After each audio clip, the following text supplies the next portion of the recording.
ഒരു 220 വോൾട്ടിൽ നിന്ന് 110 വോൾട്ടിലേക്ക് 110 വോൾട്ടിലേക്ക് കൺവെർട്ട് ചെയ്യുന്നൊരു കൺവെർട്ടറാണ് ഇത്. 1000 വാട്ട്സാണ് പറയുന്നത്. 1000 വാട്ട്സ് പവറുള്ള മോട്ടോറുകളൊക്കെ അതിൽ വർക്ക് ചെയ്യും. പക്ഷേ ഇലക്ട്രോണിക്സ്, അതായത് കമ്പ്യൂട്ടർ, ടി വി അങ്ങനെയുള്ളതൊന്നും ഇതിൽ കണക്ട് ചെയ്യാതിരിക്കുന്നതാണല്ലോ നല്ലത്.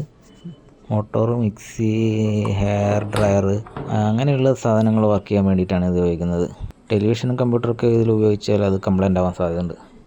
ഇത് നമുക്കൊന്ന് തുറന്നു നോക്കാം. ഇതിന് പ്രത്യേകിച്ച് സ്ക്രൂവും കാര്യങ്ങളൊന്നുമില്ല, വിടർത്തി കഴിഞ്ഞപ്പോൾ ഓപ്പണായി വരുന്നതാണ്. ഇത് ഞാൻ സൗദിയിലുണ്ടായിരുന്നപ്പോൾ വാങ്ങിച്ചതാണ്. അവിടെ പല ഇലക്ട്രോണിക് സാധനങ്ങളും 110 വോൾട്ടിൽ വർക്ക് ചെയ്യുന്നതായിട്ടാണ് ഉണ്ടായിരുന്നത് മുൻപ്. ഇപ്പോഴങ്ങനെയല്ല, ഇപ്പോഴെല്ലാം 220 വോൾട്ട് തന്നെ. അപ്പോൾ ആ സമയത്ത് വാങ്ങിച്ചതാണ് ആമസോണിൽ നിന്ന്.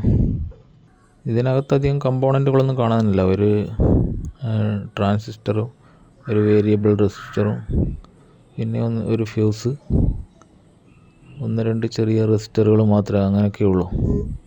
പിന്നെ ഇതിൻ്റെ ഹീറ്റ് സിങ്കിനുള്ളിലായിട്ട് ഒരു റെസിസ്റ്റർ കാണുന്നുണ്ട്. ഇത് മൊത്തം ഈ ബ്ലാക്കായിട്ട് കാണുന്നത് മൊത്തം ഹീറ്റ് സിങ്കാണ്, അലൂമിനിയം. അധികം കമ്പോണൻറ്റുകളൊന്നും ഇല്ല. നമുക്ക് ഇതൊന്ന് വർക്ക് ചെയ്യിച്ച് നോക്കാം. ഇതൊരു 850 വാട്ട്സിൻ്റെ ആംഗിൾ ഗ്രൈൻഡറാണ്, ഡിവോൾട്ടിൻ്റെ. നമുക്ക് ഇതൊന്ന് വർക്ക് ചെയ്യിച്ച് നോക്കാം. പവർ കണക്ട് ചെയ്ത്, മോട്ടർ കണക്ട് ചെയ്ത്, വയർ കണക്ട് ചെയ്ത്, ഇനി നമുക്ക് മോട്ടർ ഓൺ ചെയ്യാം.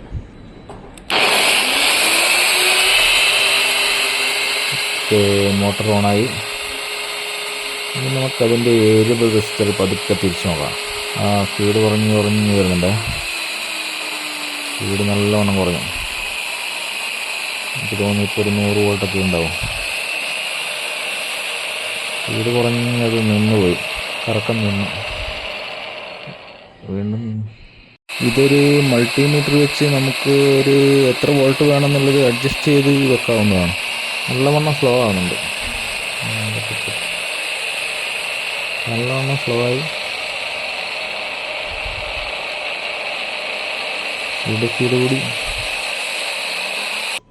അത് അഴിച്ചു നോക്കിയപ്പോൾ നമ്മൾ ഇത്രയും വർക്ക് ചെയ്തപ്പോൾ അതിന് ഒരല്പം പോലും ചൂടൊന്നും കാണുന്നില്ല. നല്ല ക്വാളിറ്റി ഉണ്ട്. കൂട്ടുകാർക്ക് വേണമെങ്കിൽ ഞാൻ ഇതിൻ്റെ ലിങ്ക് ഡിസ്ക്രിപ്ഷനിലിടാം. Okay, by.